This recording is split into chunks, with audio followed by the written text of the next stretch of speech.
డిఎస్సిపై రెండుసార్లు సమగ్ర వివరణ ఇచ్చినా నిరాధార ఆరోపణలే మళ్లీ వస్తున్నాయని ఉన్నత పాఠశాల విద్యాశాఖ కార్యదర్శి కోన శశిధర్ అన్నారు.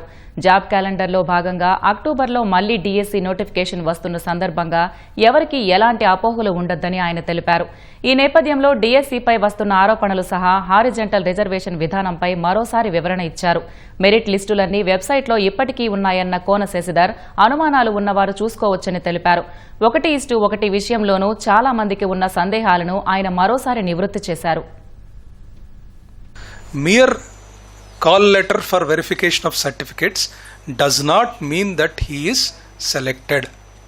1:1 అంటే కొన్ని సందర్భాల్లో ఆ 1:1లో ఎవరన్నా డిస్క్వాలిఫై అయితే సెకండ్ రౌండ్కి వెళ్తారు, అక్కడ డిస్క్వాలిఫై అయితే థర్డ్ రౌండ్కి వెళ్ళచ్చు. అలాగే కొన్ని సందర్భాల్లో 7 or 8 I think up to 9 rounds కూడా కొన్ని సందర్భాల్లో వెళ్ళాయి. హారిజాంటల్ రిజర్వేషను ఒక అలిగేషన్ ఏమిటంటే ఈ 1:1 వచ్చినప్పుడు మరి డైరెక్ట్గా సెలెక్షన్ ఎందుకు కావటం లేదు. లాస్ట్ టైం నేను దీని మీద చాలా వివరంగా మాట్లాడాను అలాంగ్ విత్ ఎగ్జాంపుల్స్. మరొకసారి for the benefit of the general public I would like to explain that horizontal అనేది డైరెక్ట్గా ఫిక్స్ చేయటం కుదరదు. It is a dynamic thing. ఒకప్పుడు ఫిక్స్ చేసేసి డైరెక్ట్గా చెప్పేయచ్చు. బట్ ఇప్పుడు ఈ సిస్టంలో హారిజాంటల్ రిజర్వేషన్ అంటేనే అది it is a dynamic thing. For example ఏకాంబరమే తీసుకుందాం. ఈ ఏకాంబరం గారికి 125 ర్యాంక్, చిత్తూరు జిల్లా. ఈయనకి కాల్ లెటర్ మనం పంపించాం, అది వాస్తవమే. ఇలాగే కొంతమందికి కూడా పంపించాం. కానీ ఈ ఎగ్జాంపుల్ తీసుకొని, ఎందుకంటే అందరికీ ఏకాంబరం గురించి ఆల్రెడీ మనం మాట్లాడాం కాబట్టి same example I would like to explain again. ఏకాంబరంలో ఏం జరిగింది, ఈయన బీసీడీ 125 ర్యాంక్ వచ్చింది. బీసీడీ కేటగిరీలో 7 పోస్టులు ఉంటే 5 పోస్టులు కూడా మెరిట్ ప్రకారం 116 ర్యాంక్ వరకు వచ్చేసింది. ఈయన నెక్స్ట్ 125 ర్యాంక్ కాబట్టి ఎక్స్పెక్ట్ చేయడంలో తప్పులేదు.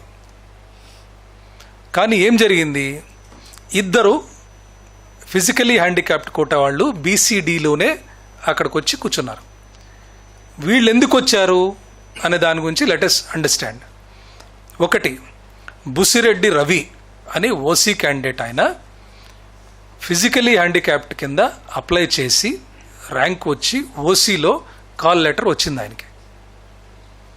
కానీ ఆయన వచ్చిన తర్వాత మెడికల్ బోర్డులో డిస్క్వాలిఫై అయ్యాడు. ఆయన డిస్క్వాలిఫై అయినప్పుడు మరి నెక్స్ట్ ఎవరున్నారని చూస్తాం కదా. హారిజాంటల్ రిజర్వేషన్ అంటే నెక్స్ట్ ఎవరుంటే వాళ్ళని తీసుకెళ్ళి కూర్చోబెట్టాలి. నెక్స్ట్ బీసీడీ ఉంటే బీసీడీలో కూర్చోబెట్టాలి. ఈ బుసిరెడ్డి రవితో పాటు ఇంకొక ఆయన లక్ష్మణుడు ఎస్సీ కేటగిరీ, ఈయనకి కూడా 108 ర్యాంక్ వచ్చింది ఎస్సీ కేటగిరీలో. ఈయన కూడా ఫిజికలీ హ్యాండిక్యాప్డ్ కింద ఎస్సీ కేటగిరీ కింద వచ్చి మళ్ళా మెడికల్ బోర్డులో డిస్క్వాలిఫై అయ్యాడు. సో ఇక్కడ బుసిరెడ్డి రవి డిస్క్వాలిఫై అయ్యాడు, లక్ష్మణుడు డిస్క్వాలిఫై అయ్యాడు.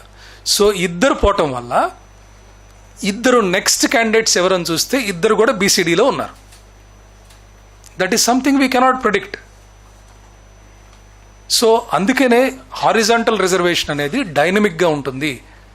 We cannot say certificate verification పిలిచినప్పుడు వాళ్ళకి ఖచ్చితంగా సెలెక్షన్ అవుతుంది అని చెప్పలేము. కాబట్టే చాలా క్లియర్గా ముందుగానే కాల్ లెటర్లో call is for calling candidate for verification, ఇది పిలిచినంత మాత్రాన రాదు అనేది చాలా క్లియర్గా మనం బోల్డ్ లెటర్స్లో పెట్టాం. కాబట్టి మరొక్కసారి అందరికీ ఈ పాయింట్ని I would like to explain.